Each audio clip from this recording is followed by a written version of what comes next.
I'm the Evening News and Public Affairs Director at KBOO Community Radio. And, all right, KBOO. All of us at KBOO want to welcome you to this unique event. Since 1968, KBOO has been providing a voice for the voiceless and standing up to the madness here in Portland, in Southwest Washington, and all over the world now that we're streaming on the web.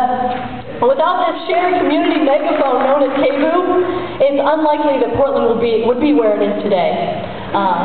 KBOO is a very important resource for this community. Joanne Bowman and Dave Mazza host today's event. Also host of Voices from the Edge Talk Radio, which you can hear in Thursday mornings at 8 a.m. on KBOO. 90.7 FM for those of you who aren't aware. Last count, we had over 200 hosts of shows, all volunteer. It's a wonderful community resource. And I know that most of you here today are supporters of KBOO Community Radio. I want to thank each and every one of you for that. Thank you. And I just want to remind you that KBOO Spring Membership Drive is coming up May 1st to 16th. We'll be kicking it off with a May Day special on radical labor history and ongoing labor struggles in the current economic crisis. We'll have a Stevie Wonder special, Frank Zappa special, the Grateful Dead Marathon, all of the things that you love. And check out our website, kboo.fm, for a full list of those specials. And we also have 2 open board seats on the KBOO Board of Directors right now, so if you're interested in that, contact KBOO, call us or come by the station, or look at the website for more information. Again, it's kboo.fm. We're particularly looking for someone with finance background, but anyone is welcome, and it's a wonderful way to support the community radio station. And we are now playing Democracy Now! Twice a day on KBOO. In large part due to the community support that has come to us again and again. We've gotten the feedback that people really love to hear Democracy Now! It's now playing at 7 a.m. and 4 p.m. every weekday. So every day, KBOO is holding the leaders' feet to the fire, and we are connecting the daily struggles of the underserved here in Portland with the oppressed people around the world. This type of international solidarity is brought about in no small part by the connections made through community radio and independent media. And so through that, hopefully, we can work towards a world of equity, abundance, and prosperity without corporate domination or political tyranny.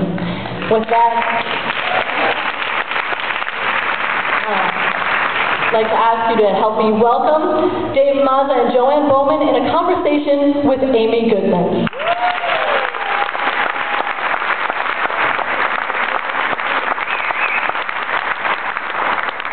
Well, good afternoon. I want you to know how thrilled I am to be here today and to be having this conversation with one of my sheroes, Amy Goodman.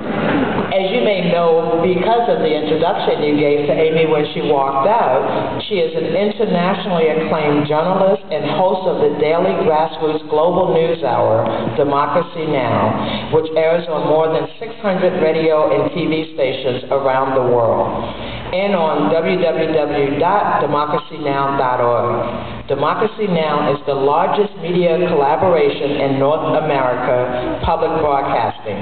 Amy has won many of the most prestigious awards in journalism, including the George Polk Award, the Alfred I. DuPont Columbia University Award, and the Robert F. Kennedy Prize for International Reporting. Please join me in giving Amy Goodman a warm Portland welcome.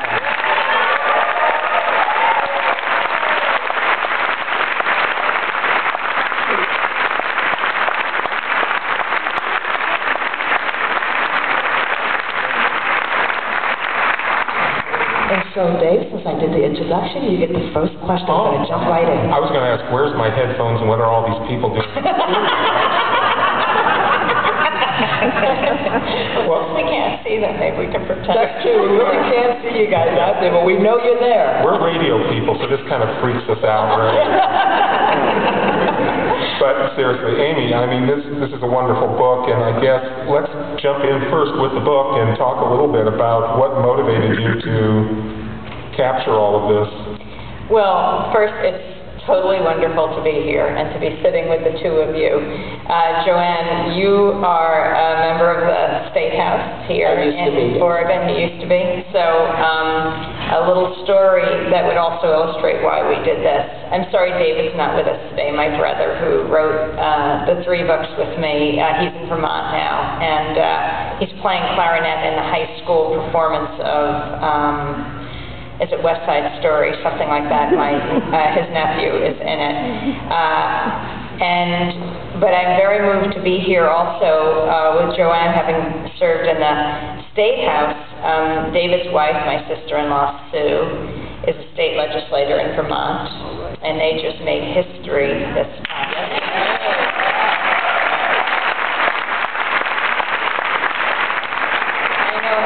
State legislators work, and it is really remarkable what happened in Vermont. Sue was co-sponsor of the gay rights bill, gay marriage bill, and that passed something like 95 to, I can't remember the number, 52, so overwhelmingly for gay marriage. But then in the midst of this, even that 95, that huge margin wasn't enough, because the governor vetoed it, but announced he was vetoing it in the midst of the House vote. And that angered a lot of people who were not going to support gay marriage in the legislature. They don't like 2 things. They don't like interference, and they don't like outside interference. One day at home, Ariel, who just turned 17, my niece, David's daughter, this past week, it gets a call. And it's a robocall, and it says something like, go after Sue Minter, here's her number, which was Ariel's number. It was a robocall going after the legislators that supported us. And it was outside of Vermont, and people don't like that. So I guess they didn't like that more than they didn't like gay marriage. And they're just fiercely independent. And even though they had it by such a large margin, they didn't need 95, they needed 100 people to vote to override the governor's veto, which hadn't been done in like 2 decades. So they were really struggling. But what most moved people, I think, even from that vote to the final override, which they didn't know if they could get, was, and if you heard Democracy Now! This week, Evan, the 12-year-old, speaking for themselves, not the pundits, not the people who just felt, we just support equal rights. It was the gay legislators who talked about their own lives. It was the children who just wondered why their parents couldn't be treated like anyone else's parents. I was very touched, Evan, on Democracy Now! My God, did she have presence, 12-year-old girl. And I understood how she swayed people in the legislature. When she said, I've always felt a little isolated. Other kids' parents could get married, they could get divorced. And I was thinking, I never thought of a divorce exactly as a right before, or rather as a privilege. I guess people can't do it, but... And one older legislator who had been in a coma in the hospital, they wheeled him in and he voted. It was amazing what it meant to them, and they have become a very humiliating defeat for the governor. It hasn't happened in 19 years, 6 times in Vermont history, where the legislature overrode the governor. They've become the first state to legalize gay marriage through a legislative vote as opposed to by the courts. So it was a big moment, and I think the power of it was people speaking for themselves, which is a long way, Dave, to answer your question of why we did Standing Up to the Madness.